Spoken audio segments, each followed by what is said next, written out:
Esta serie web no me pertenece, todo el crédito es para John C. Crane, también conocido como Wild Bow. Gestación 1.1.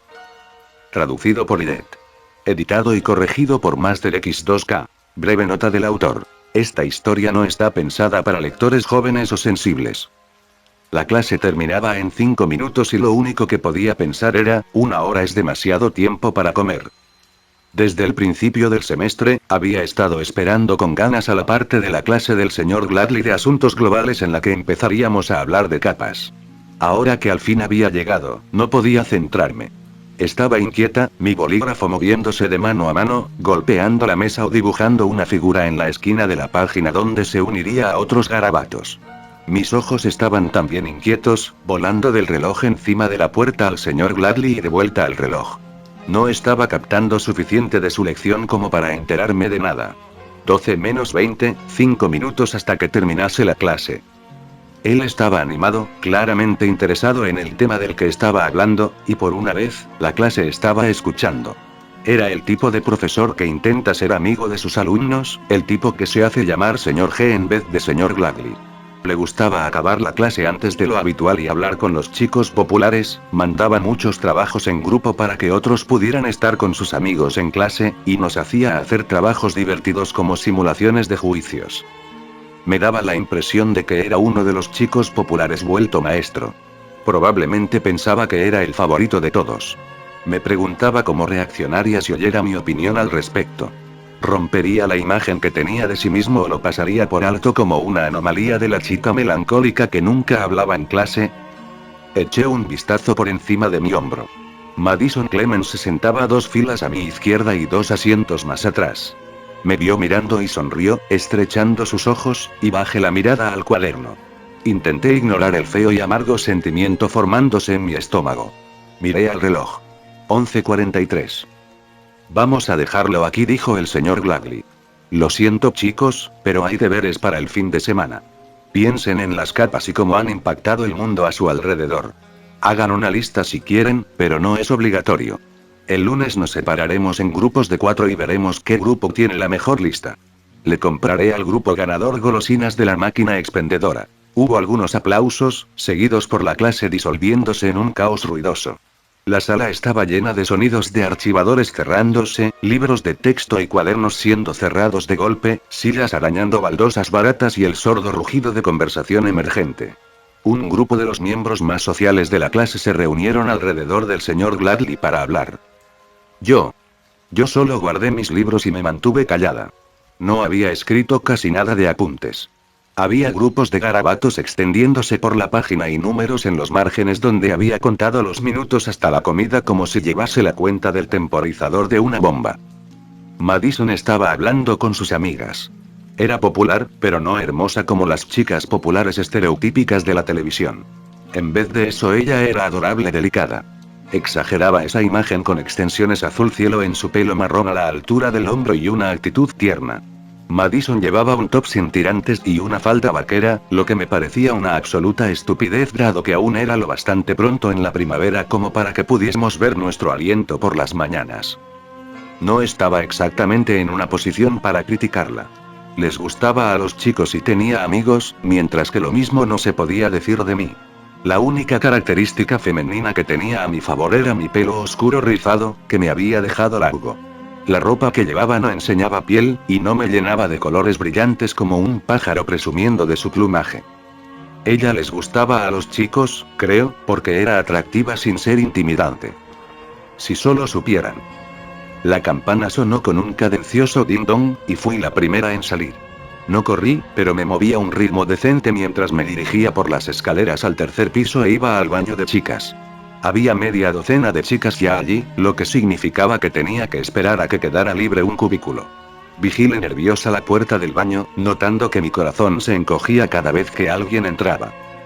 Tan pronto como hubo un cubículo libre entré y eché el pestillo. Me apoyé contra el muro y exhalé lentamente. No era exactamente un suspiro de alivio. Alivio implica que te sientes mejor. No me sentiría mejor hasta que llegase a casa. No, solo me sentía menos inquieta. Pasaron quizás 5 minutos hasta que paró el ruido de otras chicas en el baño. Un vistazo por debajo de los tabiques me demostró que no había nadie más en los otros cubículos. Me senté en la tapa del retrete y tomé mi bolsa de comida para empezar a comer. Almorzar en el retrete ya era rutina. Cada día de escuela, terminaba mi bolsa de comida y después hacía tareas o leía un libro hasta que la hora de comer había terminado. El único libro en mi bolsa que aún no había leído se llamaba Triunvirato, una biografía de los 3 miembros principales del protectorado. Estaba pensando en dedicar tanto tiempo como pudiera en el trabajo del señor Gladly antes de leer, porque no me estaba gustando el libro.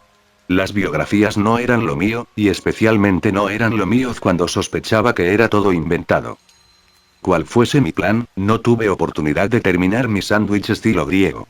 La puerta del baño se abrió de golpe. Me quedé congelada. No quería mover la bolsa y darle una pista a nadie sobre qué estaba haciendo, así que me quedé quieta y escuché. No podía distinguir las voces. El ruido de la conversación fue ahogado por risas y el sonido de agua de los grifos. Alguien llamó a la puerta, sobresaltándome. Lo ignoré, pero la persona al otro lado volvió a llamar. Ocupado, dije vacilante. Oh Dios mío, es Taylor. Exclamó una de las chicas de fuera con alegría, y después, respondiendo a algo que otra chica susurró, apenas la oí responder sí, hazlo. Me levanté de un salto, dejando caer al suelo de baldosas la bolsa con el último bocado de mi comida. Lanzándome hacia la puerta, quité el cerrojo y empujé. La puerta no se movió. Hubo ruidos en los cubículos a ambos lados del mío, y luego un sonido encima de mí. Miré hacia arriba para ver qué era, solo para ser rociada en la cara. Mis ojos empezaron a arder, y quedé momentáneamente cegada por un fluido que enturbiaba mis gafas y hacía que me escocieran los ojos. Pude notar su sabor mientras caía en mi nariz y mi boca. Jugo de arándanos. No pararon ahí. Conseguí quitarme las gafas justo a tiempo de ver a Madison y a Sofía inclinarse sobre la parte superior del cubículo, cada una con botellas de plástico en mano. Me agaché con las manos escudando mi cabeza justo antes de que vaciaran los contenidos sobre mí. Corrió por detrás de mi cuello, empapó mi ropa y mi pelo. Empujé la puerta otra vez, pero la chica al otro lado estaba sujeta contra ella con su cuerpo. Si las chicas derramando jugo y refresco encima de mí eran Madison y Sofía, eso significaba que la chica al otro lado de la puerta era Emma, líder del trío. Notando una explosión de ira al darme cuenta, cargué contra la puerta, todo el peso de mi cuerpo golpeándose contra ella.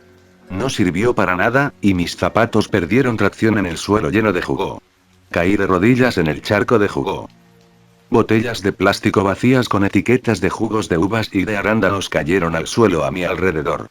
Una botella de refresco de naranja rebotó en mi hombro para caer en el charco antes de rodar bajo el tabique. El olor de bebidas afrutadas y refrescos era enfermizamente dulce. La puerta se abrió de golpe y lancé una mirada penetrante a las 3 chicas. Madison, Sofía y Emma. Mientras que Madison era tierna, una flor tardía, Sofía y Emma eran el tipo de chicas que encajaban en la imagen de reina del baile. Sofía tenía la piel oscura, con un cuerpo delgado y atlético que había desarrollado como corredora en el equipo del instituto. La pelirroja Emma, por otro lado, tenía todas las curvas que querían los chicos.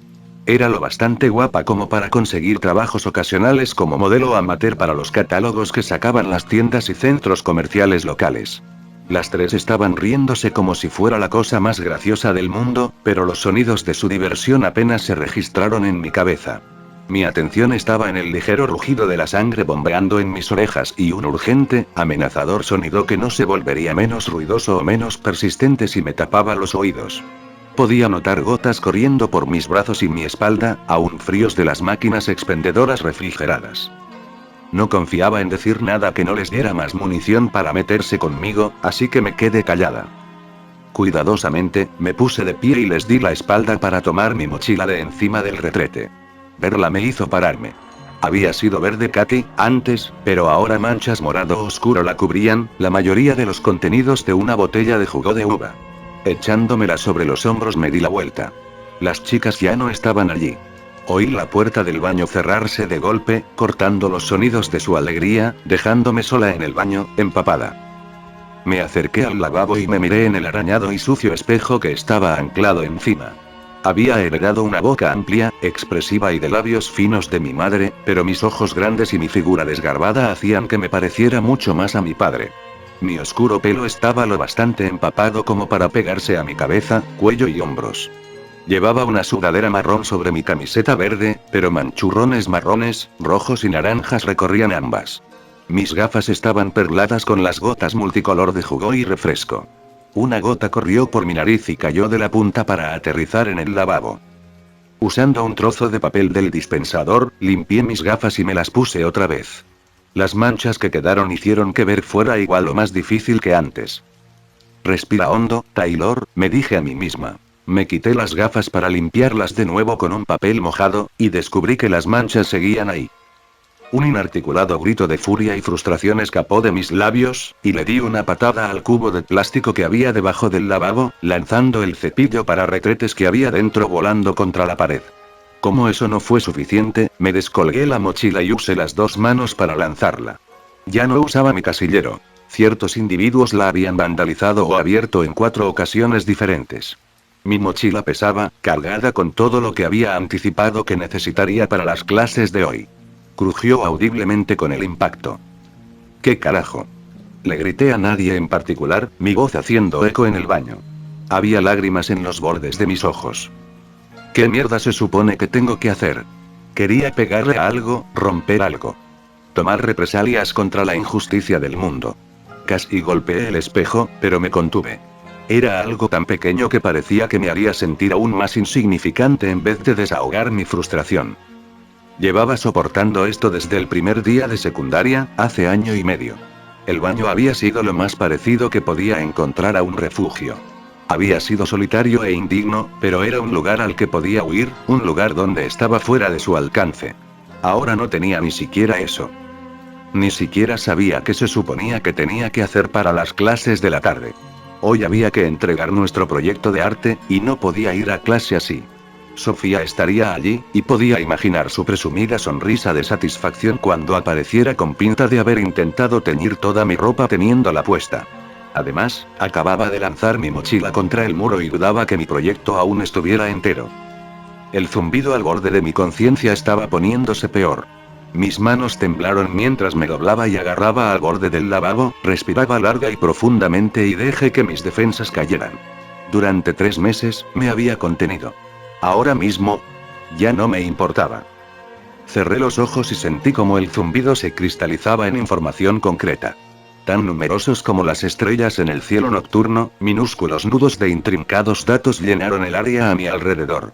Podía centrarme en cada uno por turnos, captar detalles. Los grupos de datos habían estado vagando hacia mí por reflejo desde que me salpicaron por primera vez en la cara. Respondieron a mis pensamientos subconscientes y emociones, un reflejo de mi frustración, mi ira, mi odio por esas 3 chicas como lo eran mi corazón golpeando en mi pecho o mis manos temblando. Podía hacerles parar u ordenarles que se movieran casi sin pensar en ello, igual que podía levantar un brazo o mover un dedo. Abrí los ojos. Podía notar la adrenalina vibrando por mi cuerpo, la sangre corriendo por mis venas. Tuve un escalofrío por las bebidas heladas que el trío había vaciado sobre mí, por anticipación y con poco de miedo. En cada superficie del baño había bichos. Moscas, hormigas, arañas, 100 pies, 1000 pies, tijeretas, escarabajos, avispas y abejas. Cada segundo que pasaba más fluían al interior de la habitación a través de la ventana abierta y las varias entradas al baño, moviéndose con sorprendente velocidad. Algunos se arrastraron dentro a través de un hueco donde el desagüe del lavabo entraba al muro mientras que otros emergieron del agujero triangular del techo donde una sección de la espuma aislante se había roto, o de la ventana abierta con pintura desgastada y colillas de cigarrillos aplastadas entre clase y clase. Se reunieron a mi alrededor y se extendieron por cada superficie disponible. Primitivos grupos de señales y respuestas, esperando a más órdenes. Mis sesiones de práctica, realizadas lejos de ojos curiosos, me habían dicho que podía indicar a un solo bicho que moviera una antena, u ordenar a la horda reunida que se moviera en formación. Con un pensamiento, podía separar un grupo particular, una madurez o una especie de revoltijo y dirigirlos lo que quisiera. Un ejército de soldados bajo mi completo control. Sería tan fácil, volverme como Carrie 1. Darle al trío su justo merecido y hacerles arrepentirse de lo que me habían hecho pasar. Los horribles emails, la basura que habían vaciado sobre mi escritorio, la flauta de mi madre que habían robado de mi taquilla. No solo eran ellas. Otras chicas y un puñado de chicos se habían unido, accidentalmente salteándome cuando pasaban los ejercicios, añadiendo sus voces a los insultos y al torrente de horribles emails, para conseguir el favor y la atención de 3 de las chicas más guapas y más populares de nuestro curso. Era muy consciente de que me atraparían y me arrestarían si atacaba a mis compañeros. Había 3 equipos de superhéroes y un número de héroes independientes en la ciudad. No me importaba. Imaginar a mi padre viendo el resultado en las noticias. Su decepción conmigo. Su vergüenza. Eso era más desalentador, pero aún así no compensaba la ira y la frustración. Excepto que yo era mejor que eso. Con un suspiro, envié una orden al enjambre reunido. Dispérsense. La palabra no era tan importante como la idea detrás de ella. Empezaron a salir de la habitación, desapareciendo en las grietas en las baldosas y a través de la ventana. Caminé hasta la puerta y me apoyé en ella con la espalda para que nadie pudiera tropezar con la escena antes de que todos los bichos se hubieran ido.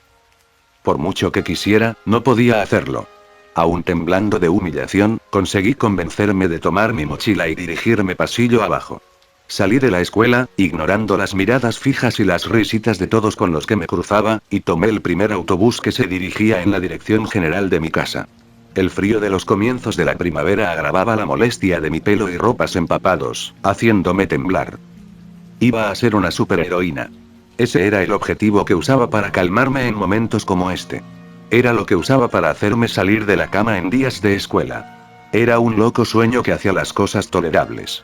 Era algo que desear, algo por lo que trabajar. Hacía posible no seguir obsesionándome con el hecho de que Emma Barnes, líder del trío, había sido una vez mi mejor amiga. Gestación 1-2. Mis pensamientos estaban centrados en Emma en el viaje en autobús a casa. Para un observador exterior, es fácil trivializar la importancia de un mejor amigo, pero cuando eres un niño, no hay nadie más importante. Emma había sido mi mejor amiga desde primero hasta el secundario. No era suficiente para nosotras pasar el tiempo juntas en el colegio, así que alternábamos pasar el fin de semana en casa de la otra cada semana. Recuerdo a mi madre decir que estábamos tan unidas que éramos prácticamente hermanas. Una amistad tan profunda es íntima. No en el sentido vulgar, sino en términos de sin secretos, compartiendo cada vulnerabilidad y debilidad. Así que cuando volví de un campamento justo una semana antes de nuestro primer año en la secundaria, para descubrir que no me hablaba, que llamaba a Sofía su mejor amiga, descubrir que ahora estaba usando cada uno de esos secretos y vulnerabilidades que había compartido con ella para herirme de las formas más crueles que podía pensar, fue aplastante. No hay mejor forma de decirlo. No queriendo pensar más en ello, centré mi atención en mi mochila, poniéndola en el asiento de al lado y repasando los contenidos. El jugo de uva la había manchado, y sospechaba que tendría que conseguir una nueva. La había comprado hace solo 4 meses, después de que la anterior fuera robada de mi casillero, y solo habían sido $12, así que no era un asunto importante. El hecho de que mis cuadernos, libros y las 2 novelas que había echado en la mochila estuvieran mojados de jugo de uva era más preocupante. Sospeché que quien fuera la chica que había llevado el jugo de uva había apuntado a la parte abierta de mi mochila cuando lo derramaba. También observé la destrucción de mi proyecto de arte. La caja en la que lo había puesto se había aplastado por un lado. Esa parte era culpa mía. Mi corazón se hundió cuando encontré el cuaderno con la tapa dura de puntos blancos y negros. La esquina del papel se había empapado, con un cuarto de cada página teñido de morado. La tinta se había diluido y las páginas ya se estaban poniendo onduladas. Ese cuaderno había sido mis notas y mi diario para mi carrera como heroína. Las prácticas y el entrenamiento que había hecho con mis poderes, páginas enteras de ideas para nombres tachadas, incluso las medidas que estaba usando para mi traje en progreso. Después de que Emma, Madison y Sofía hubieran robado mi última mochila y la hubieran metido en una papelera, me había dado cuenta de cuán peligroso era tener todo por escrito así. Lo había copiado todo en un nuevo cuaderno con un cifrado simple, y lo escribí de abajo a arriba. Ahora ese cuaderno estaba destrozado, e iba a tener que copiar unas 200 páginas de escritura detallada en un nuevo cuaderno si quería preservar la información. Si es que podía recordar qué es lo que había en todas las páginas arruinadas. El autobús se paró a un bloque de mi casa, y me bajé intentando ignorar las miradas. Aun con los curiosos, el conocimiento de que mi cuaderno estaba arruinado y mis nervios por perderme las clases de la tarde sin permiso, me sentí mejor a medida que me acercaba a casa. Me sentía mucho mejor al saber que podía bajar la guardia, dejar de vigilar mi espalda y que podía tomarme un respiro de preguntarme cuándo ocurriría el próximo incidente. Entré en mi casa y fui directa a la ducha, sin siquiera soltar la mochila o quitarme los zapatos hasta que estuve en el baño. Me puse debajo de la corriente dejando la ropa en el suelo de la bañera, esperando que el agua ayudase a sacar lo peor del jugo. Medité. No sé quién lo dijo, pero en algún momento había oído esta idea de tomar algo negativo y volverlo algo positivo. Intenté tomar los eventos del día y darles la vuelta en mi cabeza, ver si podía encontrar un punto de vista más positivo. Ok, lo primero que me vino a la cabeza fue otra razón más para matar al trío. No era algo que pensase en serio, estaba enfadada, pero no era como si fuera a matarlas de verdad. De alguna forma, sospechaba que me haría daño a mí misma antes de hacerles daño a ellas. Estaba humillada, frustrada, enfadada y siempre tenía un arma disponible, mi poder. Era como tener una pistola cargada en tu mano en todo momento. Excepto que mi poder no era tan genial, así que quizás era más como tener un taser. Era difícil no pensar en usarlo cuando las cosas se ponían realmente mal. Aún así, no pensaba que tuviera ese instinto asesino. No, me dije a mí misma, forzándome a volver al tema del pensamiento positivo. ¿Había algún lado bueno? Proyecto de arte roto, ropa probablemente irrecuperable, necesitar una nueva mochila y el cuaderno. Por alguna razón mi mente se quedó fija en esa última parte. Apagué la ducha y me sequé con la toalla, pensando. Me envolví con la toalla en vez de ir a mi cuarto a vestirme. Metí la ropa mojada en el cesto de la ropa, tomé mi mochila y fui escaleras abajo, a través de la cocina y al sótano. Mi casa es vieja, y el sótano nunca fue renovado. Los muros y el suelo son de cemento, y el techo eran tablas de madera y cables de corriente. La caldera solía ser de carbón, y aún había un hueco de medio metro cuadrado, donde los camiones de carbón solían venir a descargar las provisiones de carbón del invierno para calentar la casa. El hueco estaba sellado con tablones, pero cuando estaba copiando mi cuaderno de superheroína con el cifrado, había decidido tener cuidado en todos los aspectos y ponerme creativa con mi privacidad. Ahí es cuando había empezado a usarlo. Quité un tornillo y aparté el panel de madera cuadrado con pintura blanca cayéndose que cubría la parte baja del hueco para carbón.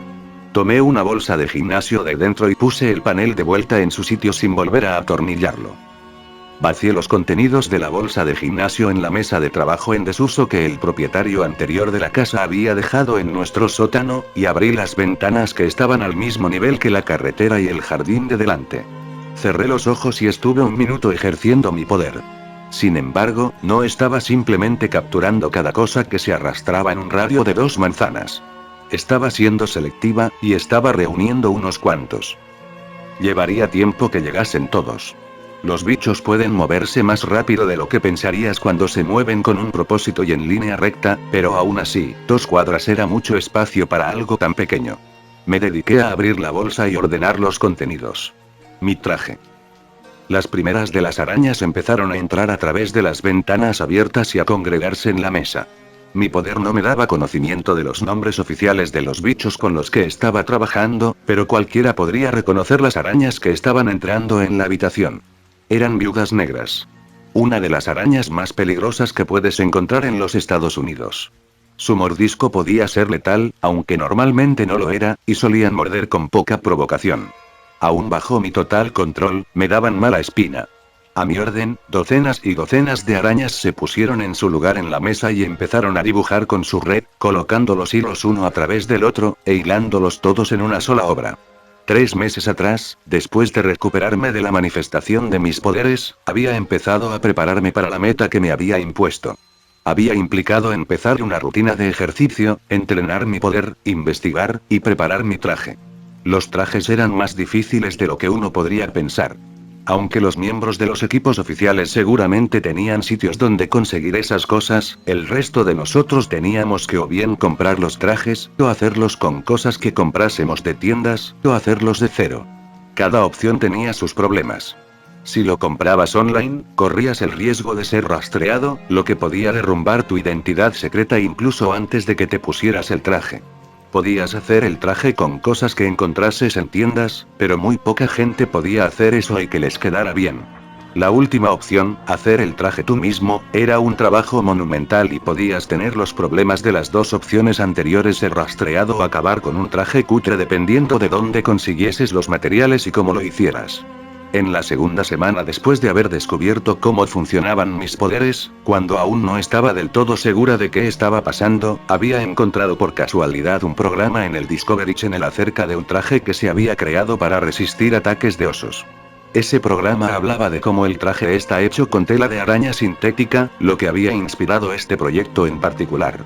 ¿Por qué hacerlo sintético cuando puedes producirlo con tela real? Ok, había sido más difícil que eso. No servía cualquier araña, y las viudas negras en sí eran difíciles de encontrar. No solían encontrarse en los estados del noreste, donde generalmente hacía más frío, pero tenía la suerte de que el elemento clave que hacía Brockton Bay un destino turístico y un lugar de encuentro de capas también hacía que fuera un lugar donde las arañas pudieran vivir, e incluso prosperar. Es una ciudad cálida. Gracias a la geografía circundante y al océano bordeándonos en el este, Brockton Bay tenía unos de los inviernos más templados que pudieras encontrar en el noroeste de los Estados Unidos, y algunos de los veranos más confortablemente cálidos. Tanto las viudas negras como la gente corriendo por ahí con trajes ajustados lo agradecían. Con mi poder, me había asegurado de que las arañas pudieran multiplicarse. Las había mantenido en lugares seguros, y las había engordado con presas que dirigí directas hacia ellas. Había encendido el interruptor mental que les decía que se reprodujeran y pusieran huevos como si fuera verano, alimentado más presas a los cientos de crías que habían resultado, y había conseguido incontables tejedoras de traje con mis esfuerzos.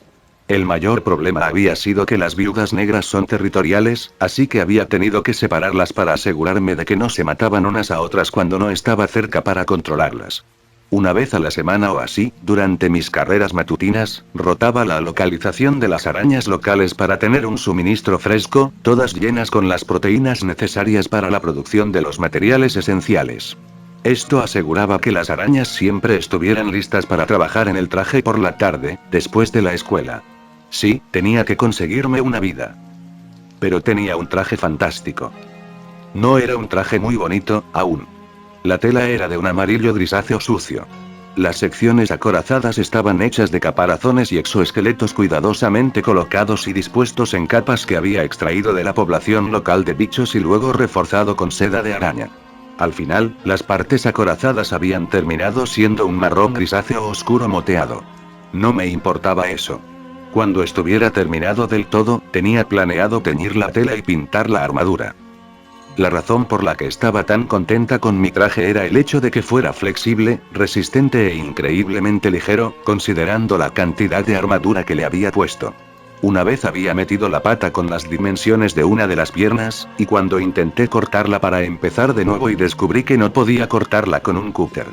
Tuve que usar unos alicates, y aún así había sido difícil. Según suponía, era todo lo que un superhéroe podía querer en un traje. No estaba exactamente dispuesta a comprobarlo, pero albergaba esperanzas de que fuera a prueba de balas. O al menos, que las partes acorazadas encima de mis partes vitales lo fueran. El plan era terminar mi traje a lo largo del mes, y luego según el año escolar terminara y empezara el verano, me lanzaría al mundo del superheroísmo. Pero el plan había cambiado. Me quité la toalla y la colgué de la esquina de la mesa, y empecé a ponerme el traje para comprobar que me quedara bien por centésima vez. Las arañas obedientemente se apartaron de mi camino mientras lo hacía. Cuando había estado en la ducha, intentando encontrar los aspectos buenos de los problemas del día, mis pensamientos se habían centrado en el cuaderno. Me había dado cuenta de que estaba posponiendo, estaba constantemente planeando, preparando, considerando todas las posibilidades. Siempre habría más preparaciones, más cosas que estudiar o probar. La destrucción de mi cuaderno había sido quemar un puente. No podía volver atrás y copiarlo en un cuaderno nuevo o empezar uno nuevo sin retrasar mi plan por lo menos una semana. Tenía que avanzar. Era el momento de hacerlo. Flexioné la mano dentro del guante. Saldría la próxima semana, no. No más retrasos. Este fin de semana, estaría lista. Gestación 1-3. Mi rutina de entrenamiento consistía en correr cada mañana y cada 2 tardes.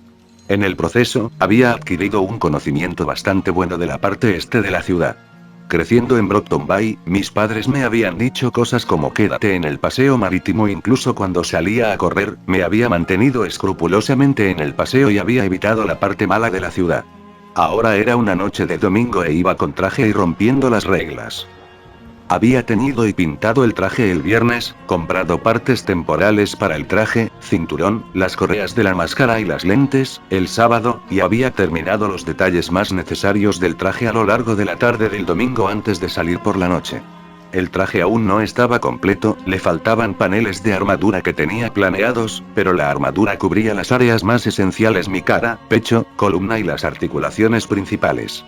El diseño de la máscara exhibía unas lentes amarillo mate, el único color en el disfraz negro y gris, además de secciones de armadura diseñadas para imitar las mandíbulas de un bicho mientras simultáneamente protegían mi mandíbula. La máscara dejaba suelto mi pelo, lo que hacía la parte trasera de mi cabeza más vulnerable, pero eso era solo uno de los sacrificios que había tenido que hacer por salir en un traje incompleto. Era justo después del anochecer, y estaba cruzando la línea entre una de las mejores partes de la ciudad y la parte de la ciudad donde las putas de crack y los gángsters vivían. La distancia entre las dos era más corta de lo que uno podría pensar. El paseo marítimo era de donde venían los turistas. Yendo de norte a sur a lo largo de la playa, había tiendas que vendían vestidos por más de $1000, cafeterías con cafés ridículamente caros y extensiones de pasarelas de madera y playas donde los turistas podían encontrar una gran vista del océano. Desde prácticamente cualquier punto del paseo podías ver uno de los puntos prominentes de Brockton Bay, el cuartel general del protectorado. Aparte de ser una maravilla de diseño arquitectónico con sus arcos y sus torres, el CGP era una base de operaciones flotante que un escuadrón local de superhéroes llamaba su hogar, equipado con un campo de fuerza esférico y un sistema de defensa de misiles. Nunca había habido ocasión de usar ninguno de los dos, pero tenía que admitir que te hacía sentir más seguro. Si te dirigías al este desde el paseo marítimo, alejándote del agua, te encontrarías en la zona que los locales simplemente llamaban los muelles. Cuando el negocio de importación/exportación de Brockton se había extinguido, había habido un montón de gente que de repente estaban sin trabajo. Los más ricos y la gente con más recursos de la ciudad habían conseguido ganar aún más dinero, dirigiendo los recursos de la ciudad hacia la tecnología y la banca, pero toda la gente que había estado empleada en los barcos y en los almacenes tenían pocas opciones donde elegir. Se enfrentaron a la posibilidad de abandonar Brockton Bay, quedarse peleando por el poco trabajo que encontraran, o dedicarse a actividades más ilícitas. Todo esto contribuyó al boom en la población local de supervillanos. El potencial de mucho dinero emparejado a la cantidad de esbirros y secuaces dispuestos a complacerles la volvieron la ciudad favorita de los villanos a finales de los 90. Llevó unos años hasta que los héroes locales se estabilizaran y se organizaran, pero lo hicieron, y ahora había algo de equilibrio. En cuanto a población de capas, Brockton Bay no estaba en el top 5 de ciudades de los EU, pero probablemente estaba en el top 10. Simplemente yendo de una calle a la siguiente, podías ver el cambio en esta área. Según me adentré en los muelles, pude ver la calidad de mi entorno declinar rápidamente. Había suficientes depósitos aduaneros y apartamentos en el área como para que hasta los más desprovistos encontraran refugio, así que la única gente en la calle eran borrachos inconscientes, putas y miembros de bandas. Rodeé ampliamente a toda la gente que vi y me aventuré más profundamente en la zona. Según andaba, estaba usando mis poderes para reunir un enjambre, pero los mantuve alejados de la vista, moviéndose por los tejados cercanos y por el interior de los edificios. Cualquiera prestando atención a la población local de cucarachas podría pensar que estaba pasando algo, pero había pocas luces encendidas. Dudaba que la mayoría de los edificios aquí tuvieran corriente. La falta de luces en el área fue lo que me hizo parar y pegarme al lateral de un edificio cuando vi un punto naranja en la oscura calle delante de mí. El naranja era la llama de un mechero, y pude distinguir varias caras a su alrededor. Eran asiáticos, algunos llevaban sudaderas, otros llevando bandanas o camisas de mangas largas, pero todos iban del mismo color: rojo y verde. Sabía quiénes eran estos tipos. Eran miembros de una banda local que dejaban las pintadas de Azmbá Boys 1, ABBA abreviado, por todo el este de la ciudad. Más de uno iba a mi instituto. Dentro de los elementos criminales de Brockton Bay, no eran de poca monta. Aunque los miembros típicos de la banda eran coreanos, japoneses, vietnamitas y chinos reclutados a la fuerza de las secundarias y barrios de clase baja de Brockton Bay, la banda estaba dirigida por un par de personas con poderes. Las bandas no solían ser tan racialmente abiertas en cuanto a quién se unía, lo que decía algo de la habilidad de su líder de atraer gente de tantas nacionalidades diferentes y mantenerlos a raya. La calle estaba a oscuras, así que mi capacidad de ver dependía de la luna y de las pocas luces de interior que aún estaban encendidas y alumbrando las aceras. Empecé a buscar a su jefe de forma activa. Había más miembros de la banda saliendo de un edificio de 2 plantas, y se estaban reuniendo en la calle. No tenían la pinta de ser gente que simplemente está pasando el rato en la calle. O bien mantenían la expresión en blanco o tenían el ceño fruncido, y no estaban hablando. Vi a su jefe cuando la banda se alejó de la puerta del edificio para dejarle paso. Solo sabía de este tipo lo que había oído en las noticias y leído online, pero le reconocí inmediatamente. Era un tipo grande, no tan grande como para hacer que la gente saliera corriendo al andar por la calle, como eran algunos con poderes. Medía algo más de 1,80 m, lo que le ponía una cabeza por encima de la mayoría de los miembros de la banda. Tenía una adornada máscara de metal sobre la cara y no llevaba camiseta, a pesar del frío. Tenía tatuajes que le cubrían el cuerpo de cuello para abajo, todos ellos representando dragones de la mitología asiática. Se hacía llamar Lung 2, había peleado con éxito con equipos enteros de héroes y había conseguido mantenerse fuera de la cárcel, evidenciado por su presencia aquí. En cuanto a sus poderes, solo sabía lo que podía descubrir online, y no había garantías. Quiero decir, podía haber engañado a la gente sobre qué hacían sus poderes, podía tener un poder guardado bajo la manga en caso de emergencia, o incluso podía tener un poder muy sutil que la gente no podía ver en acción. Lo que había descubierto online y en los periódicos era esto. Lung podía transformarse gradualmente. Quizás fuera por la adrenalina, su estado emocional o algo, pero fuera lo que fuera, hacía sus poderes más potentes cuanto más tiempo estuviera peleando. Se curaba a un ritmo sobrehumano, se volvía más fuerte, más duro, más grande, y le crecían placas de armadura, completas con cuchillas en cada dedo. Se rumoreaba que incluso le crecían alas si luchaba el tiempo suficiente. Por si eso no fuera suficiente, también era piroquinético, lo que significaba que podía crear llamas de la nada, darles forma, intensificarlas, y todo lo demás. Ese poder aparentemente también se volvía más fuerte según se transformaba. Tenía entendido que no había un límite superior de cuán fuerte podía volverse. Solo empezaba a volver a la normalidad cuando no quedaba nadie con quien pelear. Lung no era el único con poderes en los AP. Tenía un lacayo, un sociópata terrorífico llamado Onilee 3, que podía teletransportarse o crear dobles de sí mismo. No estaba 100% segura de los detalles, pero Onilee tenía un aspecto distintivo, y no le veía en la multitud. Si había alguien más con poderes de quien tuviera que estar atenta, no había visto o oído nada acerca de ellos en mi investigación. Lung empezó a hablar con una profunda voz autoritaria. No podía entender las palabras, pero sonaba como si estuviera dando instrucciones. Mientras observaba, uno de los miembros de la banda sacó una navaja mariposa de su bolsillo, y otro se llevó la mano a la cintura. Entre la oscuridad y el hecho de que estuviera media calle abajo, no podía ver bien, pero una forma negra resaltaba contra su camiseta verde. Probablemente fuera el mango de una pistola. Mi pulso se aceleró un poco cuando vi el arma, lo que era una tontería. Lung era más peligroso que 50 personas armadas. Decidí alejarme de donde estaba y encontrar un lugar mejor desde donde escuchar su conversación, lo que parecía un buen compromiso entre mi curiosidad y mi instinto de supervivencia. Me alejé lentamente de donde estaba, echando un vistazo por encima del hombro para asegurarme de que nadie estaba mirando, y luego fui a la parte trasera del edificio detrás del que me estaba escondiendo. Mi investigación dio sus frutos. A mitad del callejón, vi una escalera de incendios que subía por la parte trasera del edificio delante del que estaban Lung y su pandilla. Los zapatos de mi traje tenían suelas blandas, así que fui casi totalmente silenciosa subiendo. El tejado estaba cubierto de grava y colillas de cigarros, lo que me hizo pensar que no sería tan silenciosa andando por él. En vez de eso, anduve por el borde elevado del tejado.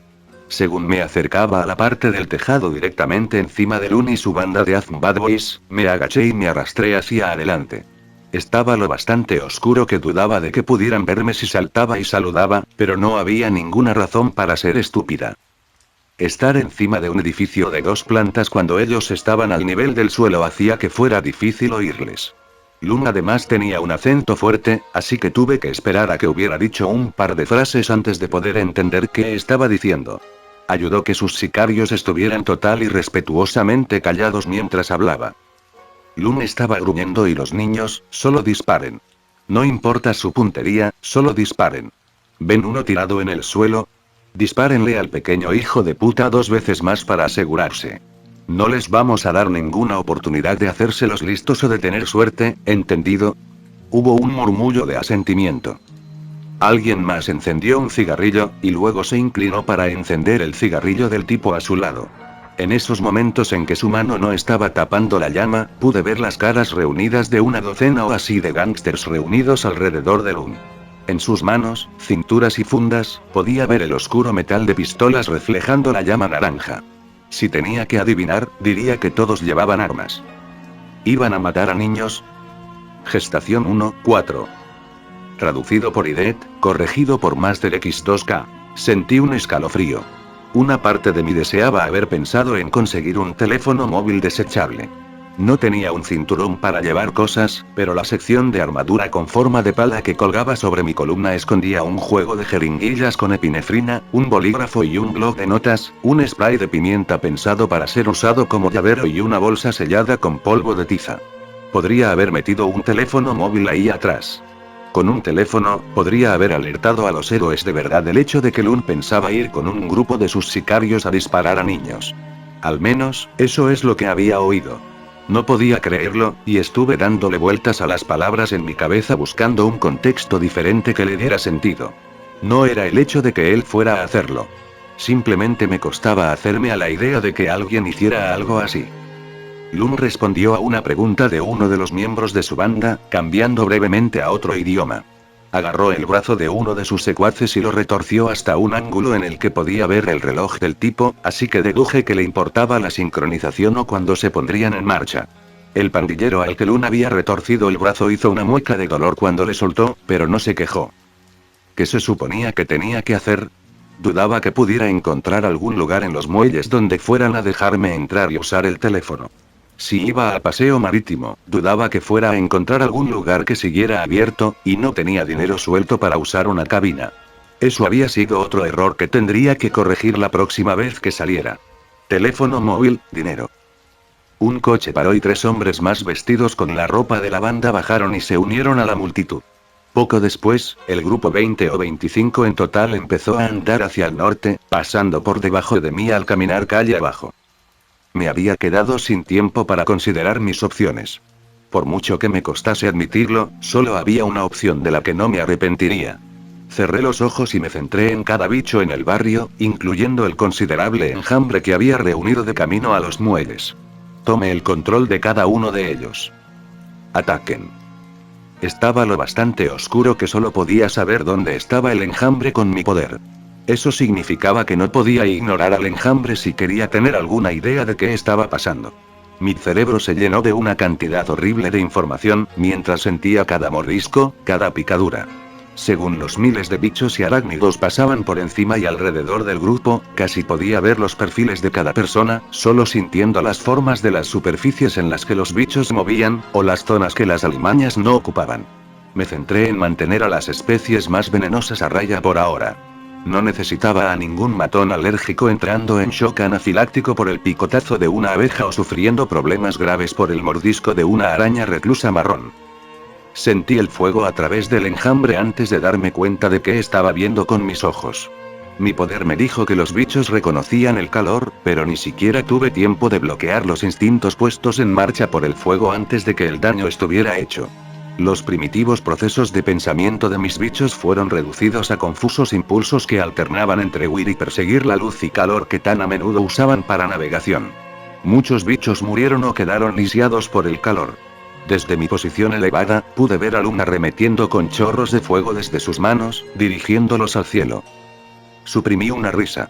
¿Eso era todo lo que podía hacer? Ordené al enjambre que se reuniera, para que aquellos que no estuvieran ya mordiendo y picando estuvieran en medio de la pandilla. Si quería dirigir sus llamas al enjambre, tendría que prender fuego a su propia gente. El aire caliente y los olores me dieron información suficiente, a través de mis insectos, para saber dónde estaba Lun entre la multitud. Respiré hondo, y mandé a las reservas. Tomé una parte de las especies venenosas que había mantenido en espera y la dirigí a Lun. Un puñado de abejas, avispas, y unas cuantas de las arañas más venenosas, como viudas negras o reclusas marrones, y docenas de hormigas de fuego. Se curaba rápido cuando su poder estaba en funcionamiento. Todo lo que había leído online decía que la gente con poderes curativos aguantaba sin problemas los efectos de los venenos y las drogas, así que sabía que tenía que llenarle con suficiente veneno como para sobrepasar ese aspecto de su poder. Además, era un tipo grande, juzgué que podría aguantarlo. Por la información que podía sacar de mis bichos, Lun ya tenía quizás un cuarto de su cuerpo cubierto de armadura. Secciones triangulares de placas metálicas de armadura estaban atravesando su piel, donde continuaban creciendo y solapándose hasta que era casi impenetrable. Si no lo eran ya, sus dedos se volverían como hojas afiladas o garras de metal. Sentí un placer sádico mientras organizaba el ataque contra Lun. Indiqué a los bichos voladores que atacaran su cara. Con disgusto, centré a las hormigas y arañas en y otras partes vulnerables. Hice lo que pude para ignorar la información que venía de ese ataque en particular, porque definitivamente no quería el mismo tipo de mapa topográfico que el enjambre me había dado hace un minuto. Lun era malas noticias, y le necesitaba fuera de acción tan pronto como fuera posible. Eso significaba golpear duro. Lógica aparte, si sentí una punzada de culpa por disfrutar del dolor de otra persona. Acallé ese momento de remordimientos recordándome que Lun había llevado la tragedia, la adicción y la muerte a innumerables familias. Había estado planeando matar niños. Lun explotó. No metafóricamente. Explotó en una oleada de fuego que prendió sus ropas, varios trozos de basura y a uno de sus hombres en llamas. Casi todos los bichos en su proximidad murieron o quedaron lisiados por la oleada de calor extremo. Desde mi punto de vista en el tejado, vi cómo se volvía una bomba humana por segunda vez. La segunda explosión convirtió su ropa en harapos e hizo a su gente salir corriendo buscando cobertura. Salió del humo con sus manos ardiendo como antorchas, con las escamas plateadas que cubrían casi un tercio de su cuerpo reflejando las llamas. Mierda, mierda, mierda. ¿Era ignífugo? ¿O lo bastante hábil usando el fuego como para prender el aire a su alrededor sin quemarse? Los pocos trozos de ropa que le cubrían estaban ardiendo, y el fuego lamía sus manos y bailaba alrededor de ellas sin que pareciera importarle. Rugió. No era el rugido monstruoso que uno podría esperar, sino un sonido muy humano de ira y frustración. Por humano que sonara, sin embargo, sonaba fuerte. Por toda la calle, luces y linternas se encendieron como respuesta a las explosiones y al rugido. Incluso vi un par de caras asomándose por las ventanas para ver la acción. Idiotas. Si el próximo ataque de Lun rompía algún cristal, podrían salir heridos. Desde donde estaba agachada en el lateral del tejado, mandé a algunos de los bichos más inofensivos a atacar a Lun. Arremetió con el fuego en cuanto empezaron a trepar por él, que es más o menos lo que esperaba. Estaba consiguiendo matar a la mayoría de los bichos con cada fogonazo, y sabiendo lo que conocía de sus poderes, sabía que sus llamas solo se volverían más grandes, más calientes y más peligrosas. En una pelea típica, podías suponer que alguien se volvería más débil según se alargara la lucha. Recibirían sus golpes, se cansarían, gastarían sus trucos. Con Lun, era todo lo contrario. Me encontré lamentando haber utilizado solamente un número relativamente pequeño de los bichos más venenosos, porque estaba claro que lo que había usado no estaba teniendo mucho efecto. Él no tenía idea de dónde estaba yo, así que pensé que aún tenía ventaja, pero mis opciones y el número de bichos en mi enjambre se estaban acabando. A pesar de mi alegría de antes, ya no estaba segura de poder ganar esto. Suspiré a través de los dientes, muy consciente de que el tiempo se agotaba. En poco tiempo, Lun prendería fuego al bloque de edificios, se volvería inmune a las mordeduras y picaduras en general, o destruiría todo mi enjambre. Tenía que ponerme creativa. Tenía que ponerme más cruel. Centré mi atención en una avispa solitaria, y la piloté alrededor de la espalda de Lun, por detrás de la cabeza y luego la hice rodear su cara e ir directamente a su globo ocular. La avispa tocó la pestaña, y él parpadeó antes de que pudiera dar en el blanco. Como consecuencia, el aguijón solamente se hundió en su párpado, lo que provocó una nueva explosión de fuego y un grito de rabia. De nuevo, pensé. Una abeja en esta ocasión. No estaba segura de si acabaría consiguiendo párpados blindados, pero tal vez podría usar las picaduras para hacer que sus ojos se hincharan y no pudiera ver. No sería capaz de luchar si no podía ver. Esta vez la abeja alcanzó su objetivo, hundiendo el aguijón en el globo ocular de Lun. Me sorprendió el hecho de que no se quedara enganchada o muriera, así que hice que la abeja picara otra vez, y esta vez las púas hicieron que se enganchara en la piel de la esquina de su ojo, al lado de la nariz. La abeja murió esta vez, dejando algunos órganos minúsculos y un saco de veneno colgando del aguijón. Esperaba que estallara de nuevo. No lo hizo. En su lugar, se prendió fuego, de la cabeza a los pies.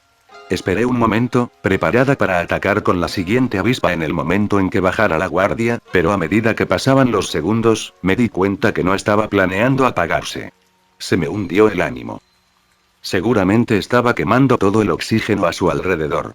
¿No necesitaba respirar? ¿Qué demonios era la fuente de combustible para el fuego? De pie en la calle, se dio la vuelta, buscándome, con las llamas que lamían y rodaban sobre su cuerpo dando luz donde solo había habido oscuridad. De repente, se encorvó. Me pregunté si esperé que las diferentes toxinas y venenos en su sistema hubieran hecho su trabajo. Entonces su espalda se separó en dos. Un hueco carnoso apareció a lo largo de su columna vertebral, seguido de una erupción de largas escalas metálicas por toda la brecha. Después de erizarse por unos momentos, las escamas cayeron en posición pegadas al cuerpo como fichas de dominó cayendo. Se puso de pie y se estiró, y podría haber jurado que era 30 centímetros más alto, ahora con una columna vertebral reforzada de metal. Aún en llamas, de la cabeza a los pies. Si él constantemente en llamas había inclinado la balanza de la lucha hasta volverla inútil, viendo a Lum crecer y parecer más fuerte que nunca me había empujado hasta el punto de estar asustada. Empecé a pensar en una estrategia de salida. Racionalmente, pensé, los hombres de Lum estaban esparcidos a los cuatro vientos y probablemente estaban en bastante mal estado. Independientemente de lo que Lum hubiera estado planeado para esta noche, era muy probable que no fuera a ser capaz de llevar a cabo cualquier plan que hubiera tenido antes de este desastre. Más o menos había logrado lo que necesitaba, y pensé que podía correr y encontrar una manera de ponerme en contacto con el CGP por si acaso. Ese era el punto de vista racional. Dejando las justificaciones de lado, solo quería irme, en ese instante. Si la cosa se alargaba y me quedaba donde estaba, había una posibilidad muy real de que Lund daría pruebas al rumor de que podrían crecerle alas, y en ese momento sin duda me vería. No sería capaz de vencer a Lund en este punto de todas formas, lo que solo dejaba huir como un cobarde como única opción. Lund estaba de espaldas a mí, así que me levanté, poco a poco. Agachándome, retrocedí para huir hacia la escalera de incendios, vigilando a Lum con cuidado mientras ponía el pie en la grava del tejado. Como si acabara de disparar un arma de fuego, Lum se dio la vuelta para mirarme. Uno de sus ojos era solo una línea brillante detrás de su máscara, pero el otro era como una esfera de metal fundido. Un rugido victorioso llenó el aire, menos humano que el quejido que había soltado antes, y sentí una especie de resignación.